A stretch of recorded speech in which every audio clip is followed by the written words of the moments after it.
मित्रांनो, राज्यामध्ये सध्या आरक्षणाचा जो प्रश्न आहे तो फार पेट घेतलेला आहे। आता मराठा आरक्षणाच्या संदर्भामध्ये जिरांगे पाटील यांनी जे आहे ते आंदोलन सुरू केलंय। त्यांचं म्हणणं आहे का निजामशाहीच्या काळामध्ये असे पुरावे आहेत जे मराठा म्हणजेच कुणबी आहे असे पुरावे आहेत आणि म्हणून त्यांना जे आहे कुणबी म्हणून त्यांना जातीचा दाखला आणि जात वैधता प्रमाणपत्र मिळावं हे त्यांचा तर्क आहे। परंतु याला काही आता संघटना पण विरोध करत आहेत, कारण ते सांगतायत का जे कुणबी आहेत ते आणि मराठा हे वेगळे आहेत आणि जर मराठाला ओबीसीचा दर्जा दिला तर जे मराठाचे जे आता सध्या 19% आहे त्याच्यामध्ये मराठा जी कम्युनिटी आहे जी 35%च्या नियर अबाउट आहे, तर त्याच्यामुळे हा जो ओबीसीचा जो आहे त्याच्यावरती परिणाम होईल, म्हणून त्याच्यासाठी अनेकांचा विरोध सुरू आहे।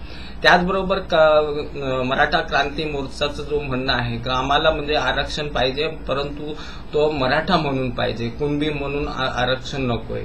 तर असं अनेक ज्या अडचणी आहेत त्या तर आहेच आहेत। आता त्याचबरोबर सगळ्यांना हे माहित आहे का कोणताही समजा इथं कायदा केला, आता सत्ताधारी कुणबी म्हणून ते पण हो म्हणतायत, त्याच्यानंतर जे त्यांना विरोध करतायत त्यांना म्हणतायत का ठीक आहे आम्ही यांना जो आरक्षण देऊ मराठा आरक्षण ते ओबीसीचे त्याच्यावरती इफेक्ट न होता त्याच्यावरती काही आघात न करता आम्ही आरक्षण देऊ। आता त्याचबरोबर आता जसं धनगर समाजाचा पण त्यांना सध्या एनटी मध्ये विजय मध्ये आरक्षण आहे, तर त्यांना पण आता एसटी कॅटेगरीमध्ये पाहिजे, त्यांना पण होकार देण्यात येतोय। आता तिथं पण विरोध आहे आणि विरोध मग तिथं जे विरोध करतायत त्यांना सांगतायत का तुमच्या आरक्षणाला तुमच्या टक्केवारीला काही इजा न होता त्यांना वेगळं आरक्षण देऊ। आता वेगळं आरक्षण वेगळं हे करणं आपले जे संविधान आहे त्याच्यामध्ये जे 50% आपण जे आहे आरक्षणाची मर्यादा ठेवतो, तर त्याच्यापेक्षा वाढली तर मग ते असंवैधानिक होईल आणि साहजिकच अशी जे केसेस आहेत त्या सुप्रीम कोर्टामध्ये जातात आणि सुप्रीम कोर्टामध्ये मग टिकत नाही। आता आपल्याला जे मागच्या वेळेस जे सुप्रीम कोर्टामध्ये जो मराठा आरक्षण आहे तो फेटाळला गेला, तर त्याची कारण काय आहेत ते आपण या वीडियोमध्ये जाणून घेऊया। महाराष्ट्र सरकार और केंद्र सरकार की कोशिशों पर तब पानी फिर गया जब माननीय सुप्रीम कोर्ट की संवैधानिक पीठ ने मराठा आरक्षण को खारिज कर दिया। इसी के साथ महाराष्ट्र सरकार द्वारा मराठाओं को शिक्षा और नौकरियों में आरक्षण देने वाला कानून भी असंवैधानिक करार दे दिया गया। दरअसल गुजरे मार्च के महीने में ही सुप्रीम कोर्ट की 5 सदस्यीय संवैधानिक पीठ ने इस मामले पर सुनवाई शुरू की थी। तब कोर्ट ने राज्यों से पूछा था कि क्या आरक्षण की सीमा 50% से ऊपर हो सकती है, लेकिन अब कोर्ट ने न केवल मराठा आरक्षण को असंवैधानिक करार दे दिया है, बल्कि इंदिरा साहनी मामले पर पुनर्विचार से भी इनकार कर दिया है। सुप्रीम कोर्ट का यह फैसला बॉम्बे हाई कोर्ट के उस फैसले के खिलाफ है जिसमें महाराष्ट्र सरकार द्वारा मराठाओं को आरक्षण देने के फैसले को सही ठहराया गया था। अदालत के मुताबिक ऐसी कोई असाधारण परिस्थितियां नहीं है जिनके आधार पर मराठा समुदाय को शैक्षणिक और सामाजिक दृष्टि से कमजोर मानते हुए आरक्षण दिया जाए। कोर्ट ने शिक्षा और रोजगार में मराठा समुदाय की हिस्सेदारी को अपर्याप्त मानने से इनकार कर दिया। कोर्ट ने जरूरत पड़ने पर इंदिरा साहनी बनाम भारत संघ मामले को बड़ी बेंच के पास भेजने पर विचार करने की बात भी कही थी, लेकिन अब कोर्ट ने ऐसा करने से इनकार कर दिया है। ऐसे में सवाल है कि इंदिरा साहनी केस पर पुनर्विचार से कोर्ट ने इनकार क्यों किया? ऐसे कौन से कारण हैं जिनके तहत मराठा समुदाय को कोर्ट ने आरक्षण देना उचित नहीं समझा? आइए विचार करते हैं, जानते हैं कि इस पूरे मामले पर अदालत का क्या मानना है। मराठा आरक्षण का मामला जब सुप्रीम कोर्ट की दहलीज पर पहुंचा, तब कोर्ट की बेंच कई सवालों के जवाब तलाशने लगी। सबसे पहला सवाल तो यही था कि क्या महाराष्ट्र सरकार द्वारा दिया जाने वाला यह आरक्षण संवैधानिक है। दूसरा सवाल था कि क्या 1992 के इंदिरा साहनी फैसले पर बड़ी पीठ की ओर से पुनर्विचार करने की जरूरत है। और तीसरा अहम सवाल था कि क्या राज्य सरकारें अपनी तरफ से किसी वर्ग को पिछड़ा घोषित करते हुए आरक्षण दे सकती हैं, या 102वें संविधान संशोधन के बाद यह अधिकार केंद्र के पास है। दरअसल इंदिरा साहनी बनाम भारत संघ मामला 1992 में 9 जजों की संवैधानिक पीठ ने फैसला सुनाया था। इसी मामले ने मंडल आयोग की रिपोर्ट को बरकरार रखा था और आरक्षण में 50% की लक्ष्मण रेखा खींच दी थी। कोर्ट के मुताबिक प्रशासन में दक्षता सुनिश्चित करने के लिए ऊर्ध्वाधर कोटा को 50% की सीमा तक रखा जाना जरूरी है।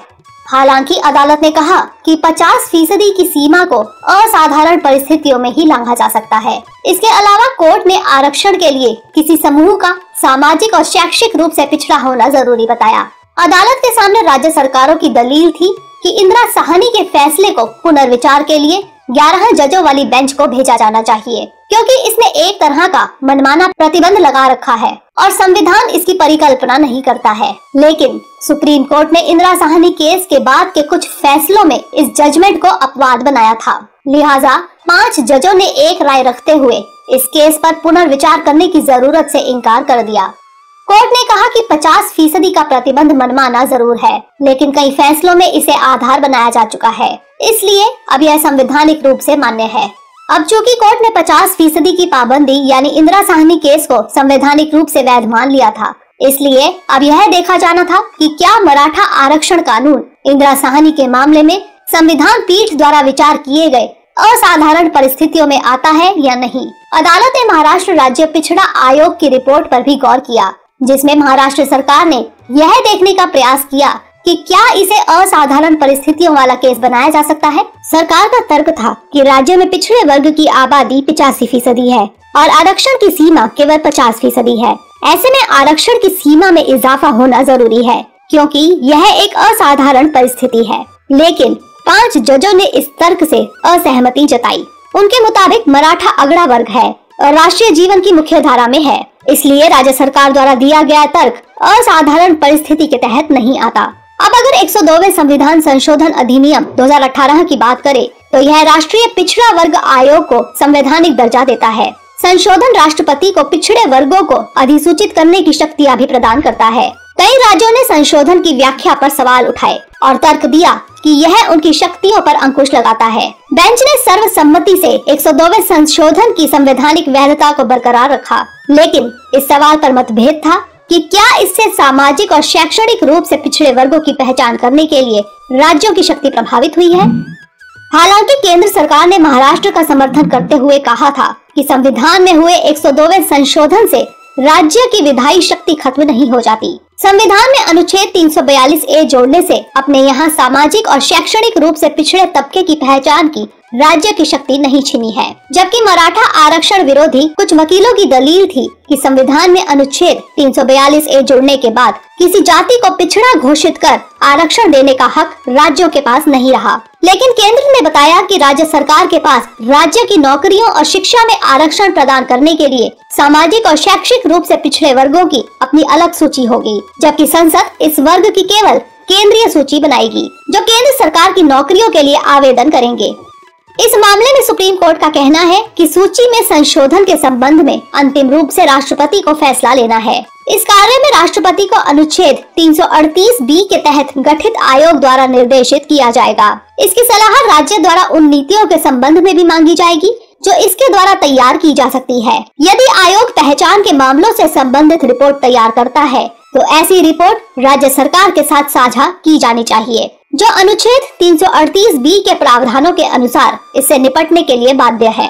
हालांकि अंतिम निर्णय राष्ट्रपति द्वारा ही दिया जाएगा। बहुमत जजों की राय में भी जहां सामाजिक और शैक्षिक रूप से पिछड़े वर्ग की पहचान केंद्रीय रूप से की जाएगी, वहां राज्य सरकारें सहकारी संघवाद की भावना के तहत आरक्षण की सीमा निर्धारित करने और विशिष्ट नीति बनाने की शक्ति रखती हैं। कोर्ट ने यह भी कहा कि अब राष्ट्रीय पिछड़ा वर्ग आयोग को राज्य और केंद्रीय सूची दोनों के लिए एक नई सूची प्रकाशित करनी चाहिए। कुल मिलाकर देखें तो सुप्रीम कोर्ट के इस फैसले से महाराष्ट्र सरकार को राजनीतिक तौर पर झटका लगा है, जिस पर सरकार ने फिर से विचार करने की बात कही है।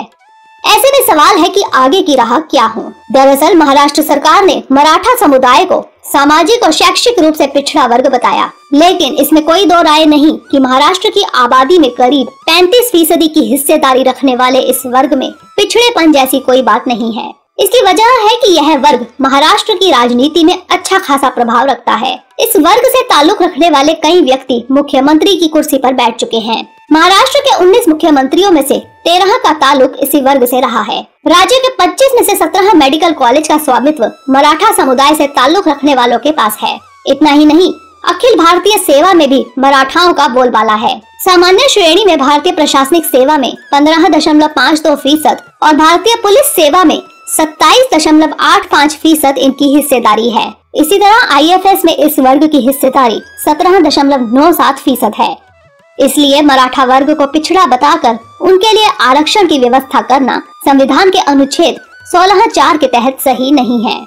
यह बात इस आधार पर भी साफ हो जाती है कि 1979 में गठित मंडल कमीशन ने भी मराठा को अगड़ा वर्ग की श्रेणी में रखा था। हालांकि यह तो केंद्रीय आयोग था, लेकिन कुछ राज्य आयोगों ने भी इस वर्ग को पिछड़ा वर्ग मानने से इनकार किया था। 1995 में गठित खत्री कमीशन और 2008 में गठित बापट कमीशन दोनों ने ही मराठा को पिछड़ा वर्ग में शामिल करने से इनकार कर दिया। कुल मिलाकर लगभग 3 राष्ट्रीय और 3 राज्य आयोगों ने इस वर्ग को पिछड़ा मानने से इनकार कर चुके हैं। इसके अलावा बहस इस बात पर भी थी कि मराठा अपनी आबादी के अनुपात में सरकारी नौकरियों में हिस्सेदारी नहीं रखते। इसे भी सुप्रीम कोर्ट ने खारिज कर दिया।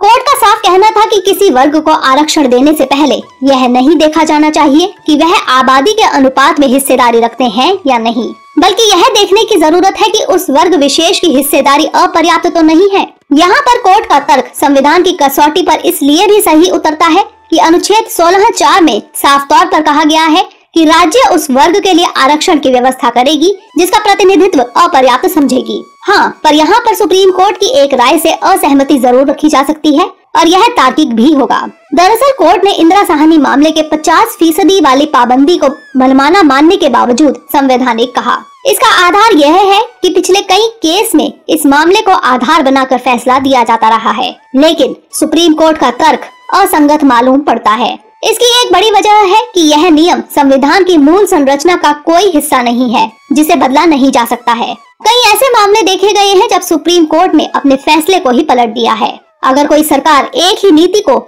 साल दर साल दोहराती रहे तो उसे इस आधार पर दोष विहीन नहीं कहा जा सकता कि सरकार उस पर कई साल से अमल करती आ रही है। लिहाजा कोर्ट को चाहिए कि वह नियम के पक्ष में कोई पुख्ता तर्क लेकर सामने आए, अन्यथा हर कोई यूं ही कोर्ट का दरवाजा खटखटाता रहेगा।